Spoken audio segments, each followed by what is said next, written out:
The first sign something was wrong came with silence. Outpost Row, a remote Martian research facility tucked into the shadows of the Valles Marineris, missed its data relay at 0300 hours Earth Standard. Not uncommon. Dust storms, hardware glitches, solar interference. Mars was, after all, a graveyard of human ambition. But then came the second hour, then the third. By the sixth hour, Earth Command diverted satellites. They found the outpost code. Lifeless. Power offline. No heat signatures. And then they played the last transmission. It was a fragment, corrupted, erratic. A woman's voice, breathless and trembling, whispering through static. They came through the walls. Not doors. Not vents. Through the walls. A sharp gasp. A wet tearing sound. Screaming. Then nothing. Earth Command didn't mobilize troops. They didn't notify the Martian colonies.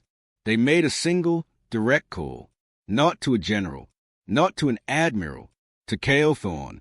The operator. The last resort. He sat alone in a decommissioned orbital weapons array, nursing a glass of stale whiskey as the transmission ended. His eyes didn't blink. Didn't move. Just stared at the static. The official directive was short and brutal. Outpost Row. Black Site Sigma. Assumed hostile breach. Asset deployment. Thorne, K. Status, OFF chain. Objective, sterilize. There were no ranks. No supervising officer. Cale Thorne didn't report to anyone. He answered only to need. And Earth needed something dead. His drop craft was old. A battered, reskinned war shuttle from the Outer Rebellion days. The hull still bore plasma scars. He shooted up without fanfare. Exorig, carbon armor plates. Dual pistols locked into thigh holsters. A short-blade monoknife sheath along his spine. No insignias. No flag. Just matte black metal and the kind of silence that only followed very, very violent men. The AI voice chirped overhead. Arrival at Outpost Row in T-minus 30 seconds. Cale stood at the drop hatch, watching the red sands blur beneath him. The Martian sky was dark, choked by a fast-moving storm. He didn't care. When the hatch blew, he dove headfirst into the gale. The silence was deafening. Cale landed hard, boots cracking against permacrete. His HUD flickered briefly, then stabilized. The outpost loomed ahead, half buried in the sand. Its main entryway buckled like it had been punched from the inside. No movement. No lights. Just dust and blood. Cale stepped forward, scanning. Motion sensors. Dead. Biometric scanners. Blank. But there was something else. Scorch marks on the walls. Long, curved grooves, like talons that scraped across steel. And a smear of dried blood leading toward the med bay. He followed it. Inside, 3 bodies floated in the low-G environment, frozen in contorted, unnatural positions. One had their spine twisted in a full spiral. Another's face was locked in a scream, mouth split to the ears. None of them had drawn their sidearms. That was wrong. These weren't rookies. This was a black site crew, trained, armed, paranoid. You didn't work Outpost Row without knowing how to shoot. Something had moved too fast for them to react, or too quietly for them to even know they were dying. Cale moved deeper. He bypassed the shattered labs, the severed corridors, and the collapsed mess hall. He was looking for the heart of the facility, the vault. That was where they kept it. The reason this outpost even existed. The artifact, recovered from under the Martian South Pole. Carbon dated to over 2 billion years old, older than life on Earth. It hummed. It vibrated. It whispered. They said it wasn't a machine, or a mineral. It was a wound in reality, a piece of somewhere else. The vault door was sealed, but the wall beside it had been torn open. Not cut, peeled, like wet paper. Cale stepped through carefully. The vault was freezing. Frost clung to the floor. His breath fogged the air inside his helmet. In the center of the room floated the artifact. It no longer looked inert. It pulsed, slow and steady. Black and violet hues crawled across its jagged surface like living ink. It turned slightly, almost imperceptibly, to face him. There was something else in the room. Movement. Cale spun, guns raised. A woman, barely conscious, floated against the far wall, bound by some kind of tendrilled web. Her name badge flickered in the dim light. Dr. NYLHN. Her eyes were open, wide, bloodshot, but her mouth had been sewn shut. Not with thread, with something alive. Kale moved in fast, knife drawn. She shook her head violently. He paused. She tried to speak through the stitches. Blood welled up at the edges of her lips. Then her chest began to bulge. Not rise. Bulge. Like something inside her was waking up. Kale her back. Splorch. Her chest exploded outward. Bone fragments and wet, black flesh sprayed across the vault. From within her torn rib cage, a creature unfolded. Slick, tall, with chitinous limbs and eyes like molten obsidian. It didn't roar. It didn't scream. It just appeared instantly in front of Kale. He fired. Point blank. The thing dodged sideways, moving like a smear shadow. Kale spun, dropped low, and fired again, this time hitting its leg. The creature stumbled. He used the moment to slam a sonic charge into the wall. The shockwave launched the thing across the room. Kale surged forward, stabbing deep into its chest with a mono knife. Black ichor sprayed, sizzling on his armor. The creature thrashed, died. Then, 2 more dropped from the ceiling. Kale's body went into overdrive. Combat instinct. Neural augments flaring. He ducked the first swipe, rolled beneath a second, and shot both creatures in the gut. They didn't fall. They didn't even flinch. One slashed his arm. Deep, metal met meat. Sparks flew. He grunted, pivoted, and kicked off a wall, flipping midair to land behind one of them. He grabbed its head and slammed it into the vault's surface. Again. And again. The artifact pulsed harder now. Louder. It was feeding. Kale threw a thermite grenade behind him and bolted out the breach. Boom. The vault lit up with white-hot flame. But as he fled down the corridor, he saw it. One of the assassins. Still alive. Watching. It didn't chase. It just watched. Like it had loaned it something. Kale reached the command console and ripped out the data core. He synced it with his wrist pad, bypassed the encryption, and watched the footage. The last 30 minutes of Outpost Row. Screams. Blood. Creatures walking through walls. Not teleporting. Not cloaking. Just phasing through matter. Nothing human. Nothing biological. They weren't here to eat. Or capture. Or study. They were here to erase. And they were sent by the artifact. Kale stared at the screen as static washed over the final frame. A child's voice. It knows you now. He smiled. Cold. Grim. This just got fun. Death hung in the air. Kale Thorne crouched in the ruined comms room of Outpost Row, dripping black blood across cracked floor tiles. His forearm was torn open to the bone. The wound hissed as the biofoam patch sealed shut, steaming in the cold. Around him, the silence had changed. It wasn't empty anymore. It was expectant, as if the facility itself held its breath. The data core sat on the console, replaying fractured logs on loop. Glimpses of madness. Scientists whispering to walls, crew members clawing at their own faces, the artifact vibrating louder and louder with each frame. A voice, non-human, layered, wrong, spoke over the visuals. We are memory. We are meat. We are what your gods tried to forget. Kale cut the feed. He wasn't here for theology. He was here to erase. He rose, weapon in hand, and stepped into the dark. The corridor outside was lit only by his suit's floodlights. Dust floated in 0G, particles suspended like ash. He swept left, gun raised, then right. Nothing. But his instinct screamed. Something was near. He edged forward slowly, soundless, precision in every step. Halfway to the main research wing, the static in his earbud snapped alive. Thorne. Kale froze. That voice. It was impossible. Thorne, it said again. This is Captain Yura Mendoza. Black Site Command. Respond. Yura had died 3 years ago. Kale watched her bleed out on the deck of the Icarus Reaver. He watched it because he'd been the one to pull the trigger. His voice was low. Controlled. Not falling for it. Silence again. Then, you still dream about her, don't you? He pulled the A-piece free and crushed it under his boot. Lab Wingby looked like a war zone. Tables overturned. Holograms flickering. A researcher's severed hand floated lazily past Kale's shoulder as he moved inside. But something caught his eye. A blinking green light on the far wall, a cryopod, still powered. Kale moved quickly, wiping condensation from the pod's viewport. Inside, a man, pale, emaciated, eyes fluttering beneath sealed lids. Vital signs, faint but stable. Dr. Eli Ganner, xenolinguist. He was on the original crew manifest. Kale opened the pod. The man gasped, convulsed, and screamed. Kale clamped a hand over his mouth. Quiet. You scream. They come. Ganner's eyes flicked wildly. They are still here. Kale nodded once. Ganner shook his head, trembling. They are not creatures. They are echoes, memories, brought here through that thing. The artifact. Yes, it's not a weapon.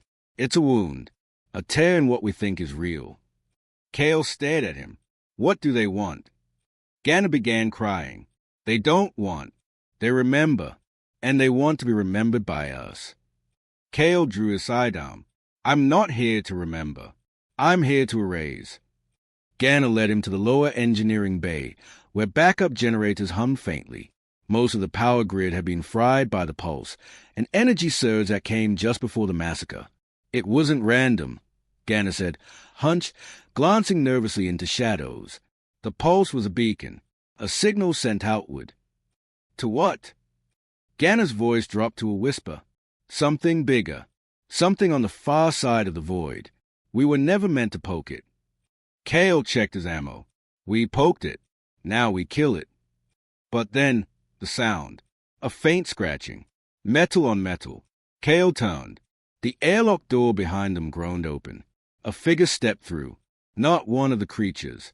A human. Or, it looked human. Tall. Thin. Skin bleached white and stretched too tightly over bones. Black liquid dripped from its eyes like tears. Its voice came in layers, like 20 people speaking at once. Operator Kale Thorne, you are remembered. Kale fired. The bullet went through its skull, clean. It didn't fall.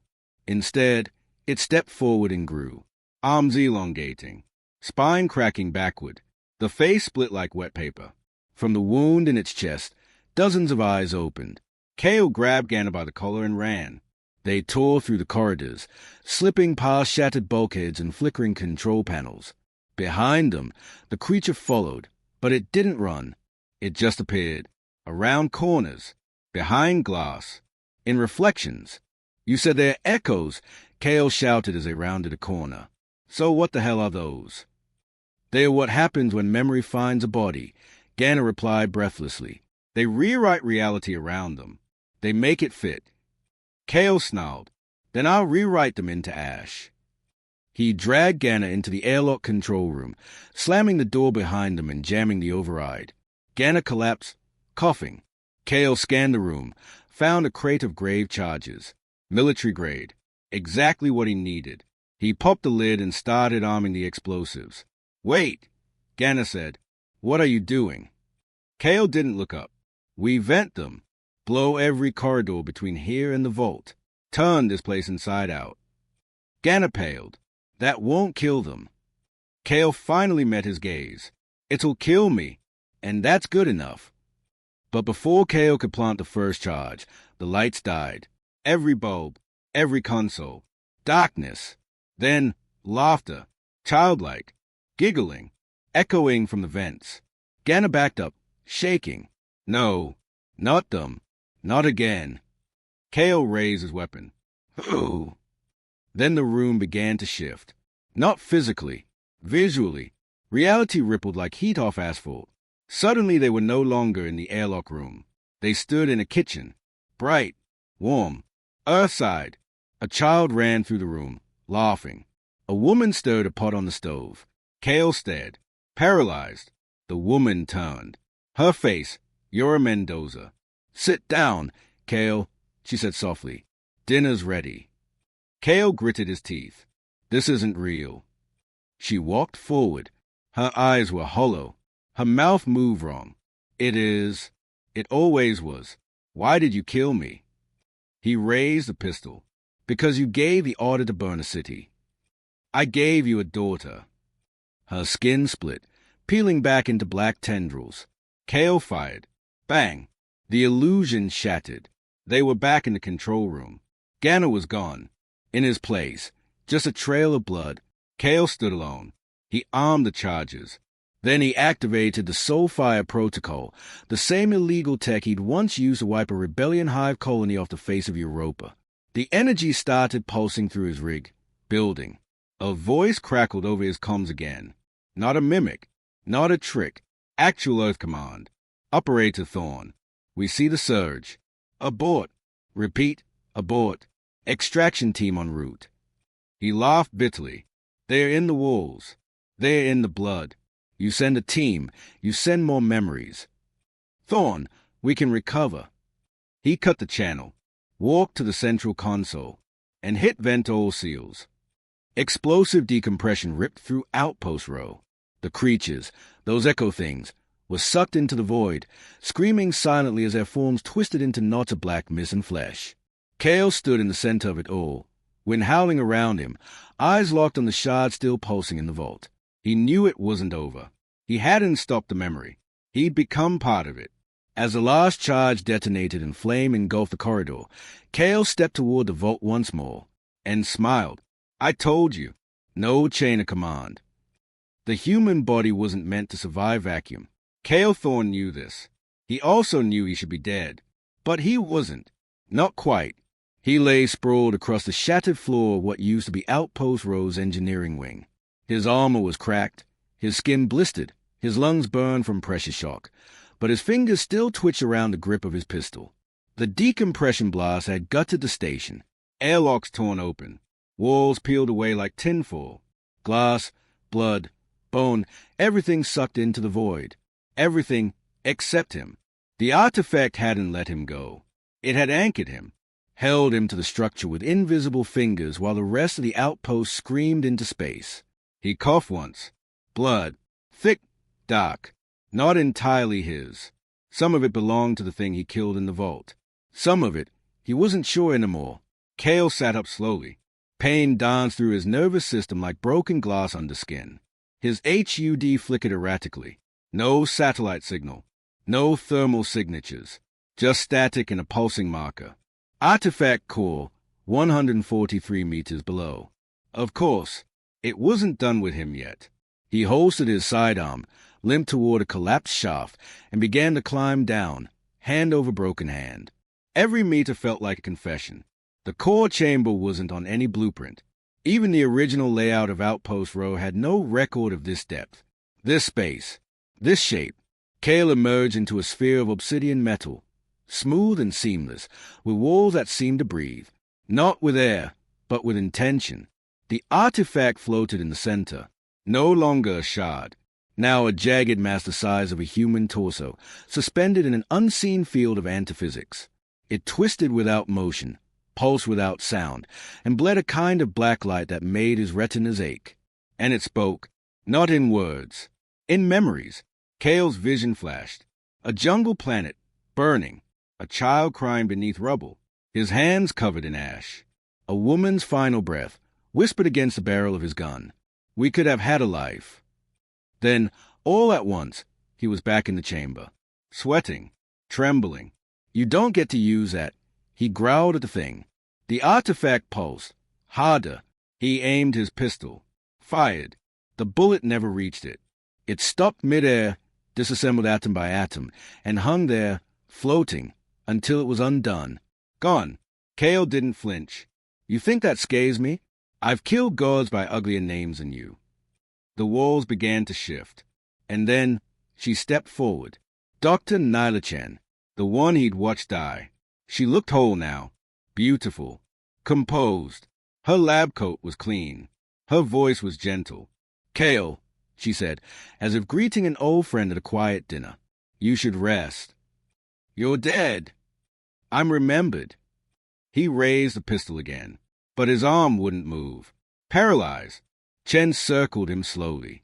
Why do you think the artifact chose you? Do you believe it was accident? Coincidence? Kale grit his teeth. I don't believe in fate. I believe in targets. She smiled. Then believe this. You're not here to stop us. You're here to become us. The walls around them peeled back. And suddenly, Kale was elsewhere. A battlefield. One of his first. Europa's inner ring. Smoke. Fire. Screaming. His platoon dying one by one. His hands locked around the throat, squeezing until the man's eyes popped and his soul fled. He blinked. Now he was in a nursery. His own. Tiny crib. Mobile turning. Mother humming a lullaby. Then, blood on the walls. His father's hand holding a knife. Smiling. Now, another vision. A command room. His kill count on screen. 1,071 confirmed. Kale Thorne, the ghost in the system. No command. No oversight. Just death on contract. And over it all, the artifact watched. Not judging. Consuming. He was a weapon. A walking scar. And now, it wanted to wear his skin. Back in the chamber, he collapsed to one knee. His armor groaned. Something inside him cracked. Dr. Chen stepped closer, reaching toward his face. You've bled enough, Kale. Let us wear you now. Let your memory be ours. Her fingers brushed his temple, and the world almost ended. But Kale Thorne didn't die. Instead, he laughed. Low, cold, ruthless. You picked the wrong memory, lady. And with a roar, he reached behind his back, yanked free the monoknife, and drove it into his own chest. Pain. Agonizing, absolute pain. But with it came freedom. The artifact recoiled. It had tried to root itself in his trauma, but Kale wasn't a victim of his memories. He was the one who made them. He was the killer, not the killed. And if this thing wanted to remember him, it would remember pain. He ripped the knife free, rolled forward, and plunged it straight into the heart of the artifact. It screamed. The room exploded with light. Kale was thrown backward, his body on fire, bones fracturing, shoot alarms blaring in his ears. The artifact pulsed wildly now, cracking down the middle. Violet lightning arced out of it, splitting consoles and liquefying steel. Kale dragged himself toward the console bank. He had one last card to play. A buried protocol from the Europa campaign. Sable black. Full matter collapse. A singularity detonation. No trace. No recovery. Just a void. Just forgetting. He activated the sequence. Warning. All local reality will be degraded. Confirmed detonation. YON. Why? Kale growled, blood soaking the floor beneath him. The artifact shrieked. Not a sound. A feeling. Rage. Confusion. Lust. Kale smiled through broken teeth. No one gets to remember me. Not even you. He pressed a button. Detonation. A singularity collapsed in on itself. The artifact shriveled like burning paper, imploding with 1,000 howling voices.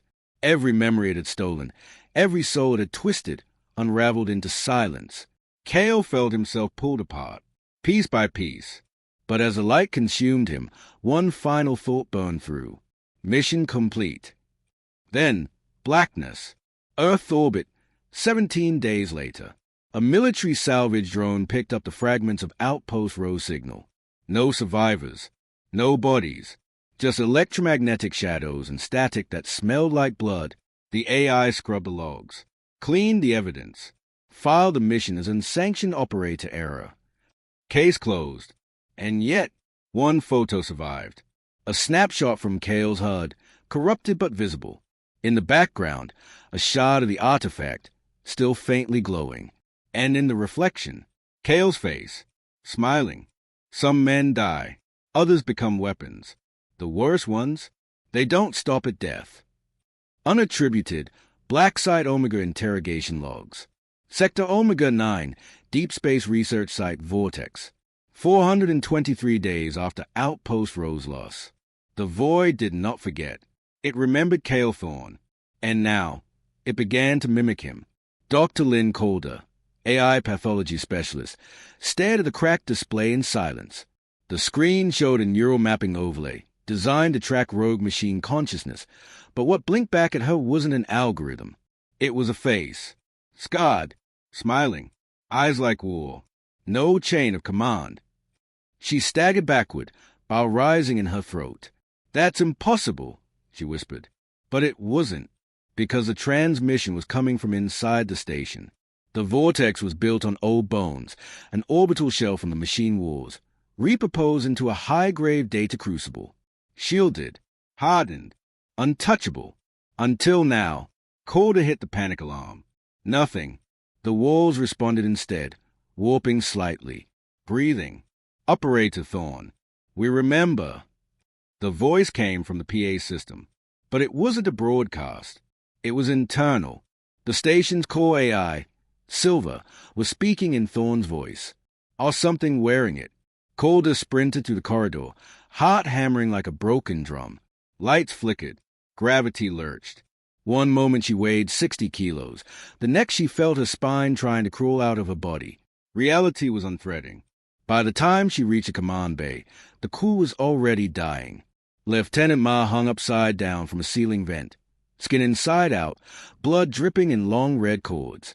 Technician Hauser was fused to his console, melted, eyes wide in static agony, mouth still moving silently as if reciting his mother's name. Only one remained alive. Commander Janik. His face was pale. A pistol trembled in his hand. "We're compromised," he said. Calden nodded. "What is it?" Janik looked up. "It's a memory of a man who died screaming, of a soldier who refused to be forgotten." A flicker behind control glass. A shadow shaped like a man. Janik didn't hesitate. He raised a gun to his own temple and pulled the trigger. Archive playback. Black Site Omega, 112 hours later. Recovered by United Space Force Recon Unit, Vultures. Transcript begins. Unidentified voice, distorted. "Why do you hide behind science, Dr. Calder? Why pretend you came to observe when all you do is contain?" Calder, panicked. "You're not Cale Thorne. He died. I read the logs. He died saving us, destroying you." Unidentified voice. "He died becoming me." Transmission ends. Earth Military Command, Lunar Deep Core Facility. 432 days after Outpost Rose loss. They called it the Bleed, a cascading series of black box anomalies across deep space relay stations. No known survivors. No AI recovery possible. Code rot spreading through encryption like cancer. General Imani watched the intel scroll across the screen in silence. Next to her stood Operative Side, black-clad, expression unreadable behind her mirrored visor. "Is it him?" Imani asked. No Side turned, voice cold. "It's what's left of him." The memory infected the core at Row and metastasized. "We're not hunting a man anymore." Imani exhaled. "Then what the hell are we hunting?" Side didn't blink. A copy of Pain with Teeth. Sector Wraith, orbit of dead moon Iscaran 12. Field report EXO, authorized clearance only. The probe slid silently into the orbit of the moon, where the ruins of Outpost Row now drifted, fractured, scorched, and very much not empty. From a distance, it looked like cosmic debris, but closer, you could see movement. Shapes inside, human-shaped, no life signs, no oxygen. Still, they moved, and at the core, nestled in the black sky where the artifact once pulsed, a new signal had begun transmitting. Coordinates. A message in Cale Thorne's voice. "I am not your soldier. I am not your sin. I am your ending." Planetfall, Moon Cinder Delta 4, unmarked location. 3 drop pods slammed into the ash-covered surface, kicking up plumes of soot and bone dust. Operative Side led the team of 7. All ghosts. No emblems. No flags. No chain of command. They moved silently through the scorched ruin, weapons raised, thermal scan flatlining. And then they heard it. The breathing. Not loud. Not fast. Just calm. Slow inhalations, echoing from the pit below the surface. Sai signaled. Descent. One by one, they entered the mine shaft. They didn't come back. Black Site interrogation transcript. Subject Zeta 9. Recovered from crashed escape pod. Found orbiting Saturn's ice ring. He's not a man anymore. He's an infection. Thought. Emotion. Vengeance recorded like a virus and taught how to wear flesh. He doesn't bleed. He makes you bleed yourself. He's not coming for war. He is war. You can't kill him, because he's already a part of you. And elsewhere, in a nameless system outside the edge of mapped space, where comets weep red ice and stars never form, something waits. Not alive, not asleep, just waiting. Its shape is manlike. Its voice, Kale's, but wrong, echoing from every direction. And behind it, others. Dr. Ganna, Nyla Chen, Commander Janik. Memories that should have died, now tools. It turns toward the black sun rising, smiles, speaks. We were erased, so we erase the eraser. Back on 8th, under 60 kilometers of bedrock in a vault no one should know exists, a single red light begins to blink on a long-dead terminal. A signal. Simple. 2 words. I remember. You don't win against ghosts. You only hope they remember you kindly. Final log, operative side, Black Site Heroes. Outer ring, Ghost Orbit Alpha. 18 minutes before absolute breach.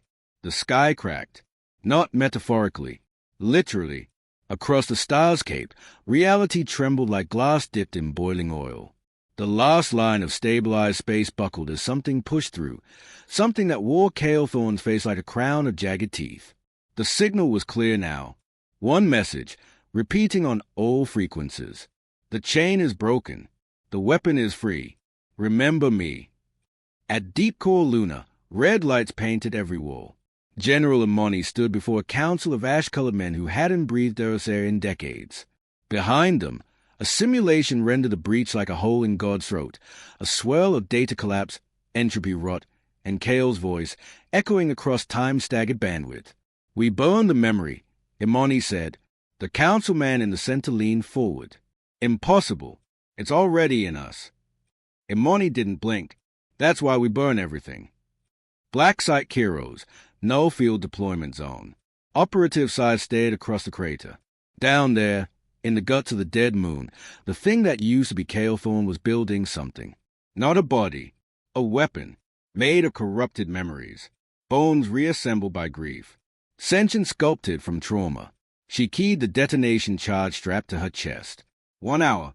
No exfil. This was a burial mission. No recovery. No report. Just closure. Below, the memory core. The chamber was alive. It throbbed with colorless light and hummed like blood in the ears of the insane.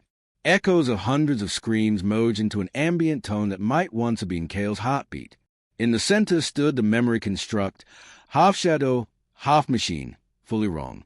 It wore Kale's shape, his voice, but none of his restraint. And when it saw Scythe, it smiled. You're late. Scythe raised her rifle. I don't answer the dead man. You were made by one. The construct stepped forward.